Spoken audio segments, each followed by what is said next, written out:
Sore. Kami dari kelompok 1 akan mempresentasikan hasil diskusi kami.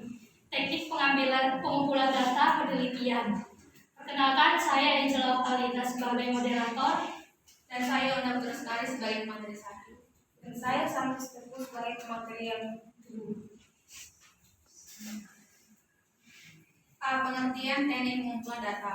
Teknik pengumpulan data adalah proses cara perbuatan pengumpulan ataupun menghimpun data. Teknik pengumpulan data ialah teknik atau cara-cara yang dapat digunakan oleh peneliti untuk menghimpun data. Teknik atau cara ataupun metode menunjuk suatu kata yang abstrak dan tidak diwujudkan dalam benda, tetapi hanya dapat dilihat penggunaannya melalui angket, wawancara, pengamatan, ujian ataupun tes, dokumentasi, dan lainnya. Pengumpulan data dilakukan untuk memperoleh informasi yang dibutuhkan dalam rangka pencapaian tujuan penelitian.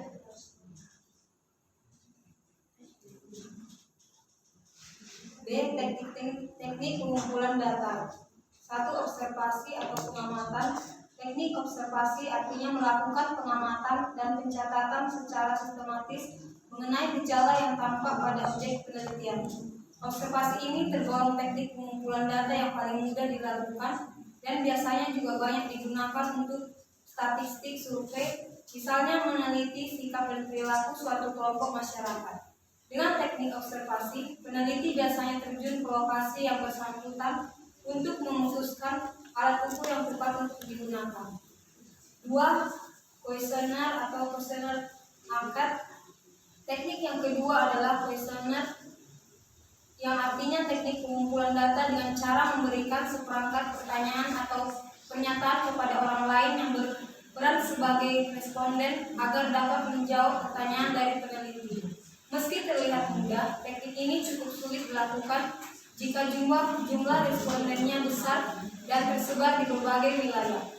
Ada beberapa prinsip yang harus diperhatikan saat memilih teknik pengumpulan data kuesioner, yaitu 1.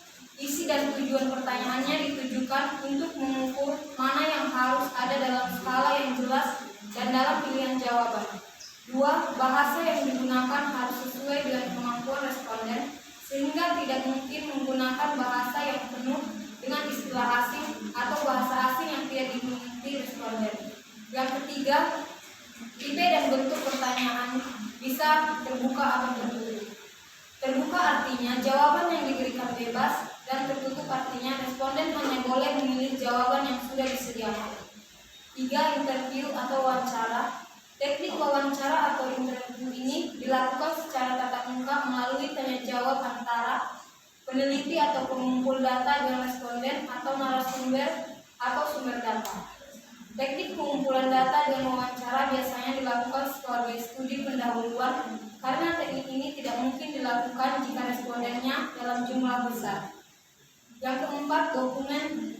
Teknik pengumpulan data yang terakhir adalah dokumen, yang mana peneliti mengambil sumber penelitian atau objek dari dokumen atau catatan dari peristiwa yang sudah berlalu, baik dalam bentuk tulisan, gambar, atau karya monumental dari seseorang. Bisa diambil dari catatan harian, sejarah kehidupan, geografi, peraturan, dan lain sebagainya. C. Proses pengumpulan data. Dalam teknik pengambilan data tentu saja ada proses yang harus dilakukan. Prosesnya harus terlaksana secara sistematis dan terarah agar data yang dikumpulkan bisa dibuktikan kebenarannya. Karena pada dasarnya proses pengumpulan data dalam teknik mengumpulkan data nanti harus bisa membuktikan hipotesis dari data yang hasilnya sudah dikumpulkan oleh peneliti. 1. Tinjau literatur dan konsultasi dengan ahli. Proses atau tahap pertama yang harus dilakukan untuk mengumpulkan data yakni pertama mengumpulkan berbagai informasi yang berhubungan dengan masalah penelitian.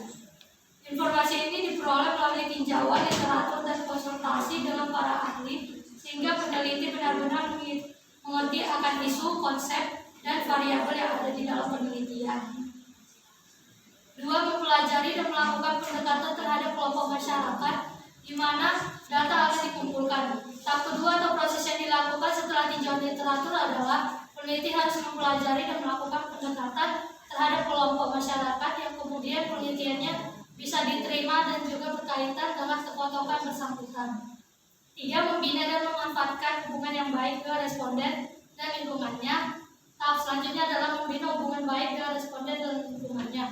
Ini termasuk pada mempelajari bagaimana kebiasaan yang dilakukan responden dengan cara berpikir mereka melakukan sesuatu, bahasa yang digunakan, dan selain sebagainya untuk mendukung berlangsungnya penelitian. 4. Uji atau pilot study.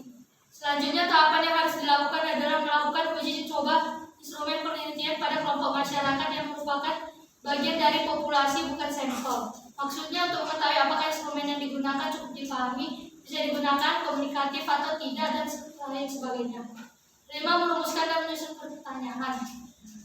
Setelah itu instrumen yang sudah didapatkan disusun dalam bentuk pertanyaan yang relevan dengan tujuan penelitian.